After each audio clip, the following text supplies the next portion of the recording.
So welcome back. Now in today's episode, I'm not going to talk a lot about pros and cons or lessons about how to save money on groceries and become independent wealthy. I'm going to talk to you about wealth, and we're going to talk about making money. Now, from experience of more than 30 years as an entrepreneur and business person, I've helped dozens of people get started. I really should say hundreds of people, and my records reveal 63% of those people are actually women. Now, women like this business, not just because it's clean white-collar work, because they keep it that way and they don't do the fixer-uppers. So what I suggest they do, if they are going to fix up a property, well, that's okay with me. However, let's get other people to do it and you manage the whole process. Okay, my point is, I'm not going to be man against woman in this thing. We're just going to have a conversation and show you that women can become financially independent. And I rarely recommend repairing properties, but if you do, make sure that you're not doing that property repair yourself.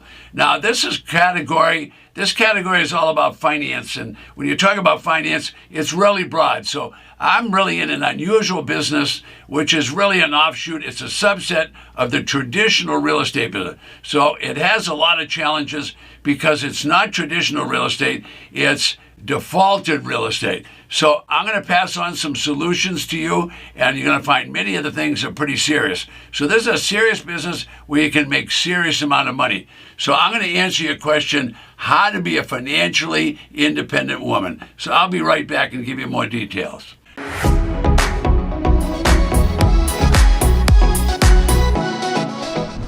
Okay, what is this all about? How to be a financially independent woman? Okay, the answer is really simple. All right, if you want to be financially independent as a woman, just go out and make a lot of money, and I'm going to show you some methods on how to do that. And I've proven and tested all this, and it works just as well for women as it ever did for men. All right, now the internet and YouTube and blog, all these things are filled with written information, video information, but it's information. Now, who's it coming from? It's coming from freelancers, it's coming from writers, it's coming from professors, it's coming from all kinds of places. And nobody's decided whether it's good or bad. Now, let's assume it's all good. So I'm going to suggest read what you want to read, but I'm not into just having a bunch of checklists and a bunch of pros and cons.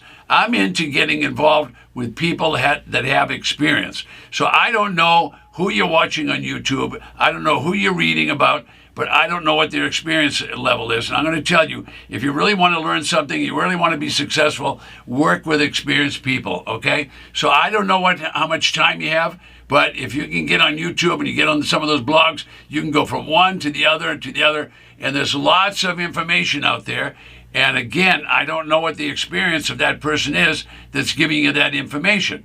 Now, I know when I look at business plans, I'm always discouraged. Why? Because some of them are 100-page business plan, yet they don't ever talk about revenue. They never talk about marketing. They never talk about sales, because they're written by people that don't worry about revenue and they don't worry about marketing and sales.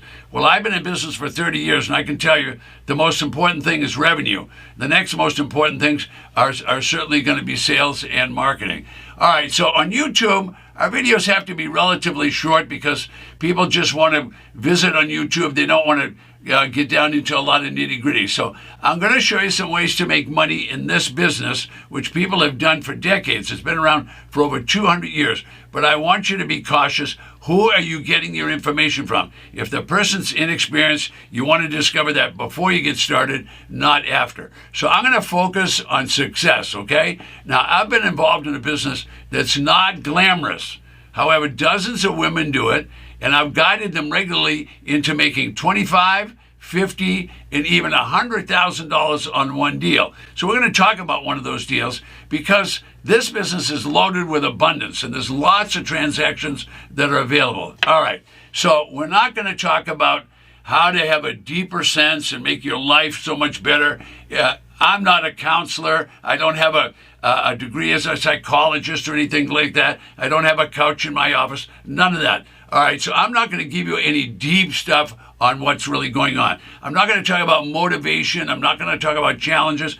I'm just going to talk about how to do the business. So you get the idea of what you should be doing to make money. So I'm not going to give you a lot of fluffy stuff because I don't know a lot of fluffy stuff. Basically, I came from working, and I've worked at this business for 30 years, and that's how I learned it. So I'm not going to discuss the roadblocks that are going to keep you, that will stop a woman from being in business. Folks, I'm not going to talk about life. I'm going to talk about revenue, and I'm going to talk about buying, and I'm going to talk about selling. There won't be any pros and cons. There won't be any long lists. I'm not going to tell you to save your grocery money to make money. I'm not going to do any of that. So I'm not going to talk about breaking down social things. I'm not going to talk about wage gaps. None of that stuff. I like to get right into it. So let's talk about making money in a business. Now, tax liens and tax deeds are a subset of the traditional real estate business.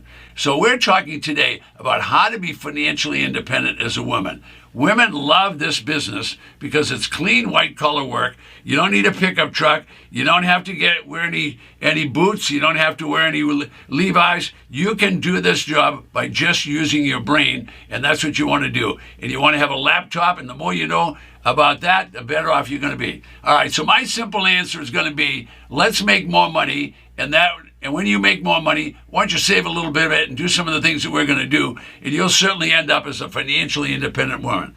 So I'm going to talk about Shannon. Now, Shannon, I met her with her son who was 25 years old. All right, now the two of them listened to a presentation, and they were pretty darn excited, and they knew exactly what they wanted to do in life. They wanted to make some real money. So I was able to show them how to make money in a non-traditional part of the real estate business, and they were interested. If they could make $25,000 or even $50,000 on one deal, they knew they could do that 2 times, 3 times, 4 times a year, whatever they wanted to do. They could do that, but they needed to learn the steps how. So at first they were pretty darn skeptical, and they were not sure about all the facts. So I told them that they could do this business in over 3,000 counties across the United States.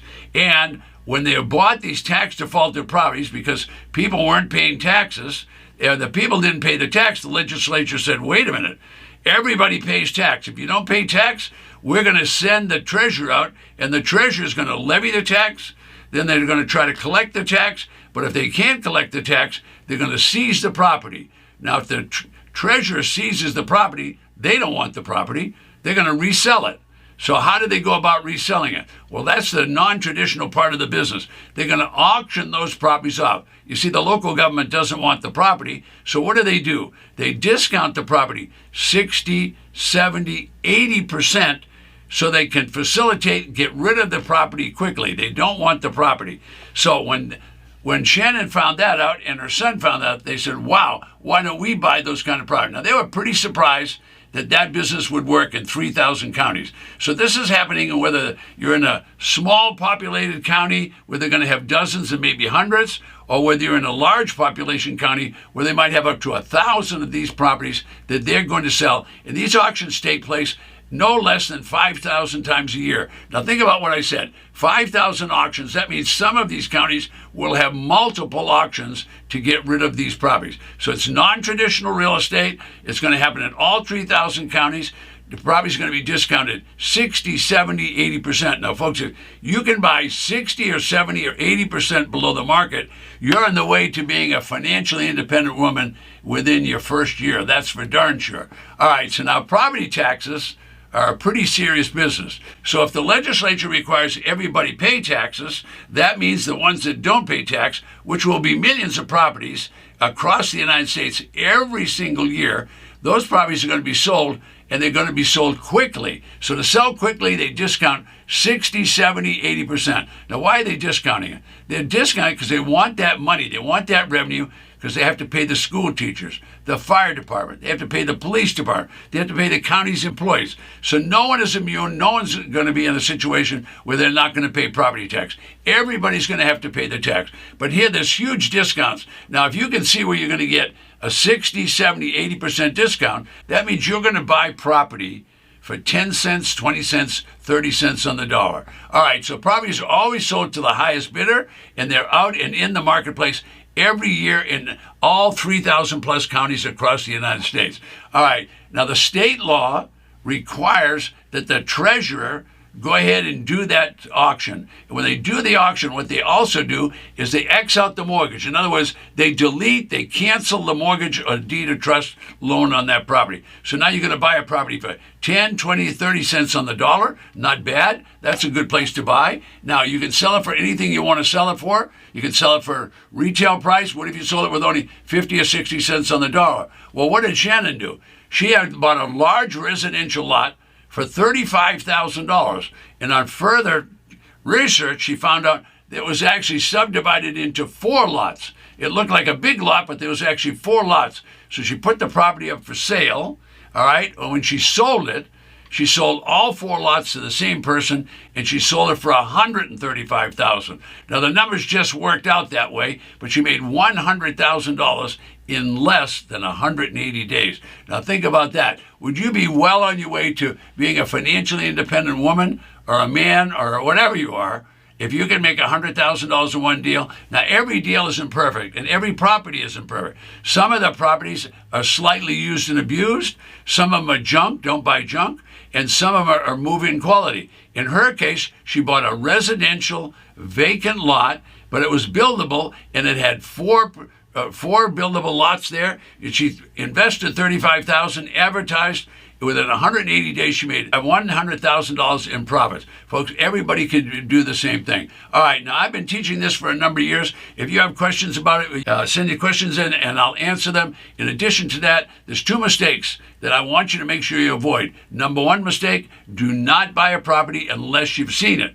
Why is that? You want to have boots on the ground because there could have been a hurricane, could have been a fire, could be next to a chicken farm. All right, so you don't want to buy anything that you haven't seen. Second mistake that you don't want to make is you want to make sure that you know what you can sell it for. But if you know you can get a 60, 70, 80% discount, figure out what you're going to sell it for before you start the bidding process. I'm Ted Thomas.